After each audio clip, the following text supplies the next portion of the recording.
নিমাইকে কৃষ্ণ বানালো কারা? এই সমাজে কিছু ধান্দাবাজে মানুষ আছে, কিছু জালিয়াতি মাল আছে, কিছু চিটিংবাজ লোক আছে। তারা মাঠে কাজ করার ভয়ে, মাথার ঘাম পায়ে ফেলার ভয়ে তারা আমার নিমাইকে কৃষ্ণ বানিয়ে দিল। আমার নিমাই মারা যাবার পর পুরো 50 বছর কীর্তন বন্ধ ছিল, হরিনাম আর হতো না।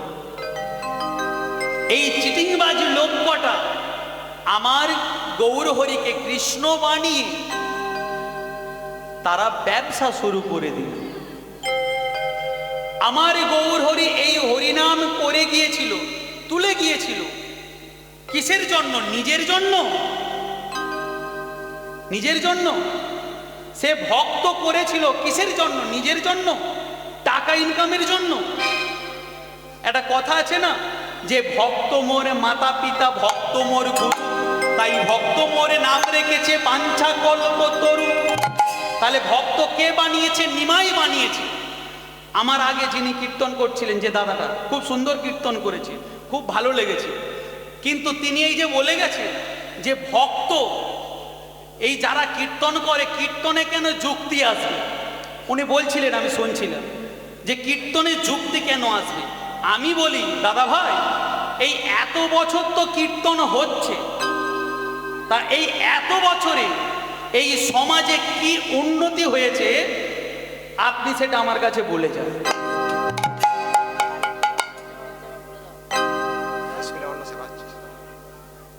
আচ্ছা, স্কুলে অন্ন সেবা হচ্ছে, যদি কেউ সেবা নিতে বাকি থাকেন চলে যান, সেবা নিয়ে আসুন। বলছে ভক্ত, উনি অনেক কীর্তনিয়া টাকার বিষয়ে কথা বলছিলেন, খুব ভালো, আমিও ওনার কথাই সহমত। সত্যিই তো, যে কীর্তন করতে গিয়ে আজকের এই আমাদের মতো জালি চিটিংবাজি মাল কটা স্টেজে এসে দাঁড়িয়ে বলবে হরি বলো বলো, আর টাকা নিয়ে চলে যাবে। তা তুমি যে ভক্তের কথা বলছো, তুমি কি এখানে ফ্রিতে গান করতে এসেছো? তুমি তো বড় ভক্ত, সমাজকে বলছো ভক্ত হও। আচ্ছা মা বলুন তো, বাবা বলুন, আপনারা তো কীর্তন শুনতে এসেছেন, তাহলে আপনারা সকলে ভক্ত তো? আপনাদেরকে কমিটি কত টাকা দিয়েছে? কিছু দিয়েছে? বরং আপনারা চাঁদা দিয়ে কীর্তন করাচ্ছেন।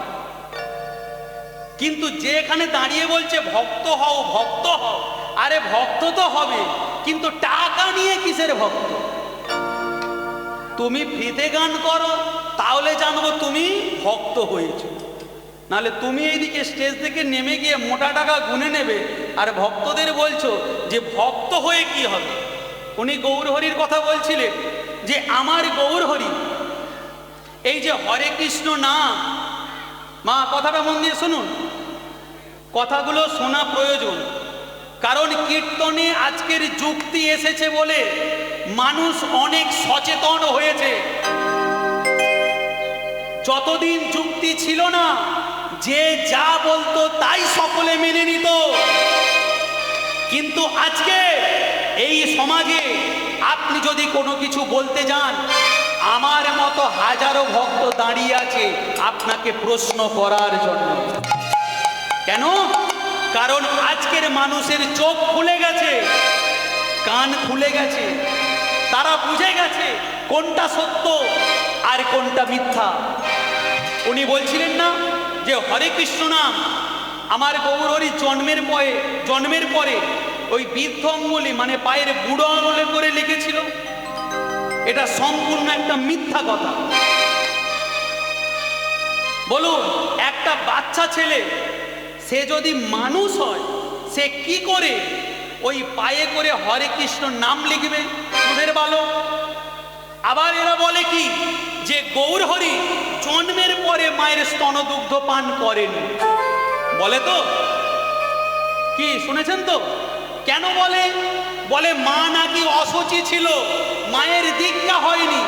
আমি বলবো, নিমাই, তুমি যদি কৃষ্ণ হবে, মা যদি অসুচি, তুমি তো জানো, তাহলে তুমি মায়ের গর্ভে ঢুকলে কেন? তাহলে মাকে আগে শুচি করো, তারপর তুমি ঢোকো। তা তুমি যখন গর্ভে ঢুকে গেলে, বেরিয়ে এসে বলছে আর মায়ের দুগ্ধ খাবো না, এটা কেমন বিচার? কি বাবা বলুন? আপনারা যদি জানেন ওই গর্তের ভিতরে সাপ আছে, আপনারা কি জেনে শুনে হাত ঢোকাবেন? জেনে শুনে হাত ঢুকিয়ে দিলেন, কামড়ে দিল, তারপরে বলেন ও বাবা এটা ঠিক হয়নি, সাপের এটা উচিত হয়নি কামড়ানো। বলুন এটা মেনে নেওয়া যায়? সব সময় ভক্তি দিয়ে কীর্তন হয় না, যুক্তি দিয়েও কীর্তন শুনতে হয়।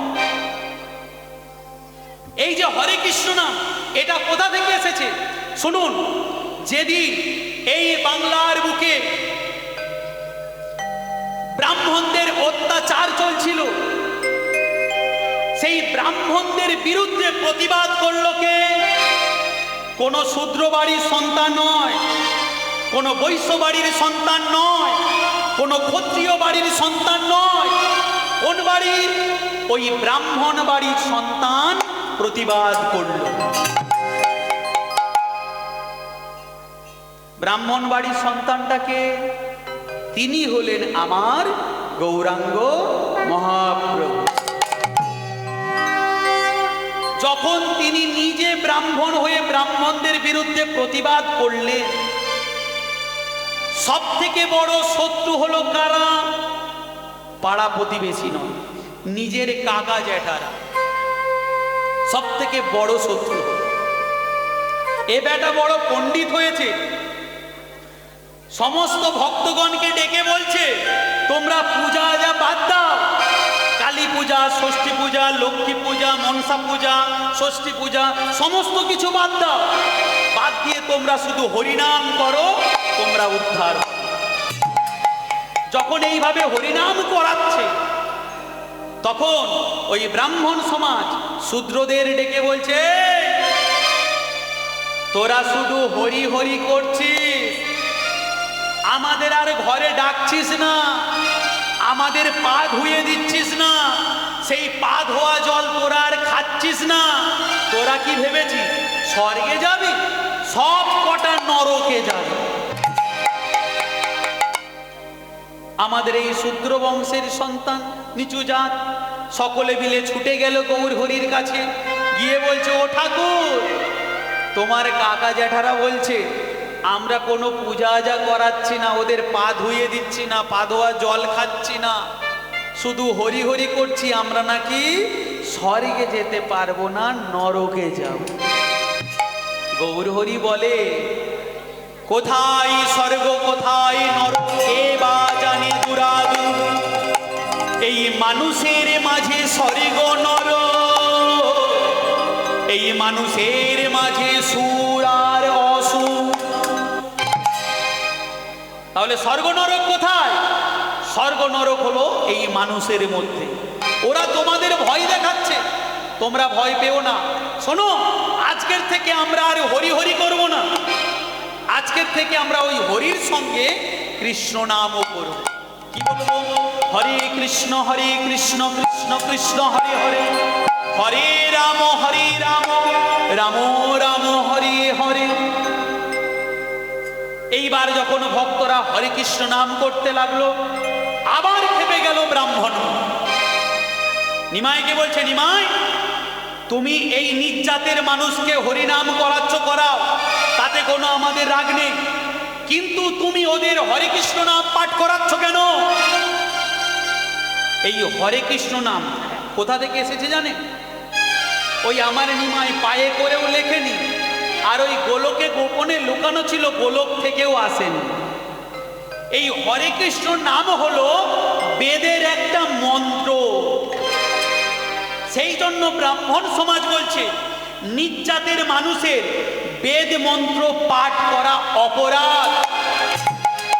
তুমি হরিনাম করাচ্ছ, করাও, কিন্তু তুমি বেদের মন্ত্র কেন পাঠ করাচ্ছ? নিমাই বলে শোনো, কে বলেছে আমি ওদের বেদ মন্ত্র পাঠ করাচ্ছি? কেন? এই যে হরে কৃষ্ণ বলছে, শোনো বেদে কি লেখা আছে? বেদে লেখা আছে হরে রাম রাম রাম হরে হরে, হরে কৃষ্ণ কৃষ্ণ কৃষ্ণ হরে হরে। বেদে কি আছে? বেদে প্রথমে আছে হরে রাম, তারপরে আছে হরে কৃষ্ণ। আর আমি এদের কি মন্ত্র পাঠ করাচ্ছি? প্রথমে হরে রাম নয়, প্রথমে পাঠ করাচ্ছি হরে কৃষ্ণ। ব্রাহ্মণ সমাজ বলে তাই তো, বেদে তো আছে হরে রাম, আর নিমাই বলাচ্ছে হরে কৃষ্ণ। তাহলে এতেও তো নিমাইকে আটকানো গেল না। তাহলে এবার কি হবে? ব্রাহ্মণ সমাজ খেপে উঠল গৌর হরিকে মারার জন্য। আমার গৌর হরিকে মারার জন্য খেপে উঠল। অনেকে বলে সচিমা ঘুমোচ্ছিল, বিষ্ণুপ্রিয়া ঘুমোচ্ছিল, আমার নিমাই সন্ন্যাসে চলে গিয়েছিল। না মা, এই ব্রাহ্মণ সমাজ নিমাইকে মেরে দেবে বলে সচিমা আর বিষ্ণুপ্রিয়া জোর করে পাঠিয়ে দিয়েছে। এই ব্রাহ্মণ সমাজ কেন রেগে গিয়েছিল নিমাইয়ের উপরে? কারণ তৎকালীন সময়ের ব্রাহ্মণরা আমাদের এই সমাজরা জাতপাতের ভেদাভেদ করে রেখেছিল।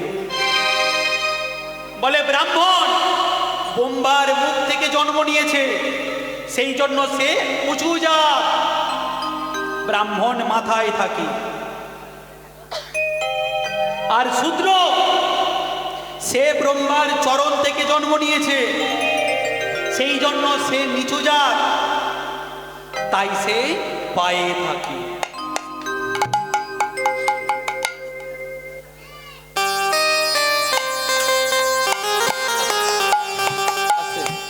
তাহলে মা বলুন তো, ব্রাহ্মণ যদি উঁচু জাত মাথায় থাকে, শূদ্র যদি নিচু জাত পায়ে থাকে, তাহলে মানুষ প্রণাম করার সময় কেন পায়ে হাত দিয়ে প্রণাম করে, মাথায় হাত দিয়ে করে না? আস্তে, বুঝতে পারছেন না? ধরুন আপনাদের এই গ্রামে কোনো সম্মানীয় একটা ব্যক্তি এসেছে। সম্মানীয় ব্যক্তি বলতে কেমন? ধরুন কোনো এমএলএ বা এমপি এসেছে।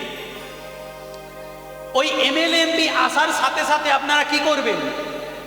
সম্মানীয় ব্যক্তি ভালো চেয়ার নিয়ে আগিয়ে দেবেন, যে আসুন বাবু বসুন, কি এটাই করবেন তো? তার সাথে সাথে যদি একটা ভিখিরি আসে, তাকে কি করবেন? চেয়ার নিয়ে বাড়িয়ে দেবেন, নাকি বলবেন যাক বাবা ভিখারি যখন এসেছে ওকে দুটো খেতে দাও, ও খাওয়া দাওয়া করে চলে যাও? এটাই তো করবেন। তার মানে এখানে কি প্রমাণ হলো? যে উঁচু সে হলো সম্মানীয় ব্যক্তি, আর যে নিচু সে হলো সম্মানীয় ব্যক্তি নয়। তাহলে এবার বলুন, ব্রাহ্মণ তো উঁচু, সে মাথায় থাকে, আর শূদ্র তো নিচু, সে তো পায়ে থাকে। তাহলে প্রণাম কেন পায়ে হাত দিয়ে করছেন? ও মা, এরপর থেকে ব্রাহ্মণ যদি আপনাদের বাড়ি আসে, বলবেন যে বাবা আমরা কীর্তনে শুনেছি তুমি উঁচু আর আমরা নিচু, তা আজকের থেকে আর পা ধোয়াবো না, আজকের থেকে তোমার মাথাটা ধুইয়ে দেবো। ও মা, এই গরমকালে যদি আসে আসবে, ওই শীতকালে যদি আসে একবার মাথাটা ধুইয়ে দিলে দেখবেন পরের দিন থেকে আপনার চৌকাটা আর ডেঙাবে। কি বলবে? যে ও বাড়ি গেলে খবর আছে, মাথা ধুইয়ে দেবে। তাহলে এই সমাজে উঁচু জাত নিচু জাত কারা ভেদাভেদ করলো? করলো এই ব্রাহ্মণরা। তৎকালীন সময়ে শূদ্র বংশের মানুষ যদি ব্রাহ্মণ পাড়ায় যেত, তাদের ছোঁয়া তো দূরের কথা, যদি তাদের ছাইটা মারিয়ে যেত না, তাদেরকেও ছাড়তো না, মার্ডার করে দিত। এই যে উঁচু আর নিচু, নিচু জাত শূদ্র, শূদ্রর মধ্যে অনেক জাত আছে। শূদ্রর মধ্যে কি জাত আছে? মুচি, মেথর, কেওড়া, ডম, জেলে, বাগদি। তাহলে জেলে বাগদি আপনাদের এদিকে আছে নাকি? আপনাদের এই সাইডে হয়তো নেই, আমাদেরও সাইডে আছে। জেলে বাগদি এরা নিচু জাত। কেন? এরা মাছ ধরে। তাহলে বলুন তো বাবা, বাগদি জেলে যদি নিচু জাত হবে, মাছ ধরে, তাহলে যে ব্রাহ্মণ মাছ ছাড়া ভাত খেতে পারে না, সে কোন জাত? বলে মুচি ও নিচু জাত। কেন? চামড়ার কাজ করে, জুতো সেলাই করে। তাহলে যে ব্রাহ্মণ জুতো ছাড়া হাঁটতে পারে না সে কোন জাত? আবার বলে মেথর ও নিচু জাত। কেন? পায়খানা চেম্বার পরিষ্কার করে। তাহলে যে ব্রাহ্মণরা কাপড় চাগিয়ে চেম্বার ভর্তি করে তারা কোন জাত? কোনোদিনও বিচার করেছে? সেই জন্য আমার গৌরহরি এসে বলল, শোনো রে জগৎবাসী বন্ধুগণ, এই সমাজে মানুষের কোনোদিনও জাত হয় না। জাত কাদের হয়? জাত গাছপালার হয়, আম জাম কাঁঠাল তেঁতুল লেবু, তাই তো? জাত কাদের হয়? জাত পশুর হয়, বাঘ সিংহ হাতি জলহস্তী শেয়াল। জাত কাদের হয়? পাখির হয়। পাখির হয় না? তোতা টিয়া শালিক ময়না। কিন্তু মানুষের কোনোদিনও জাত হয় না। ও উঁচু জাত, ওর অঙ্গ কাটলে যদি লাল রক্ত পড়ে, আমি নিচু জাত, আমার অঙ্গ কাটলেও লাল রক্ত পড়ে। 5 জাতের মানুষকে একটা জায়গায় ধুতি পাঞ্জাবি পরে দাঁড় করিয়ে দিন, দেখে চিনতে পারবেন কে হিন্দু, কে মুসলিম, কে খ্রিস্টান, কে ইহুদি, কে জৈন? বুঝতে পারবেন? কোনোদিনও নয়, বুঝতে পারবেন না। সেই জন্য এই সমাজে এই হিন্দু মুসলিম আমরা হলাম ভাই ভাই। সেই জন্য কাজী নজরুল ইসলাম একটা কবিতা লিখে গেছে, পড়েছেন তো? মোরা এক বিনতে দুটি কুসুম, হিন্দু মুসলমান, হিন্দু তার নয়নমণি, মুসলিম তার প্রাণ।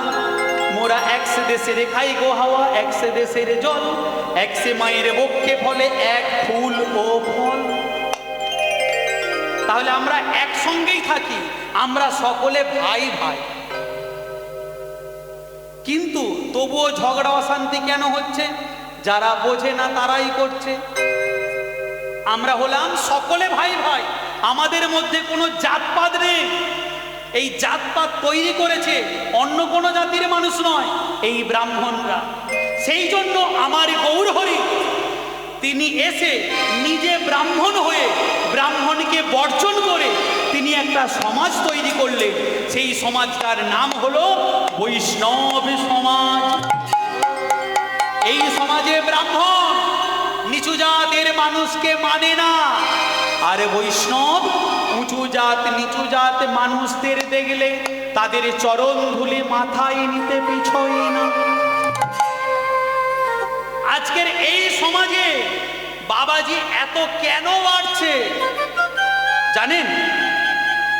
বাবাজি এত কেন বাড়ছে? ওই ব্রাহ্মণদের দেখা দেখি তো। ওরা বলছে তোরা আমাদের ছুবি না, তোরা আমাদের স্পর্শ করবি না, তা আমাদের ঘরের মানুষগুলো কি করবে?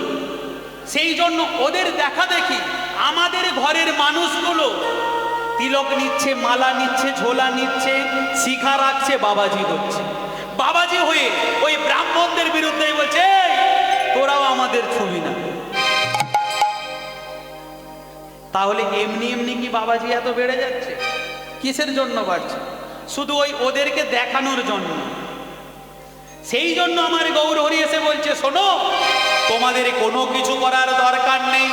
তোমরা ত্রিসন্ধ্যাকাল 7-5 মিলি নিজ দ্বারেতে বসিয়া কীর্তনে করহ প্রতিদিন, হাতে তালি দিয়া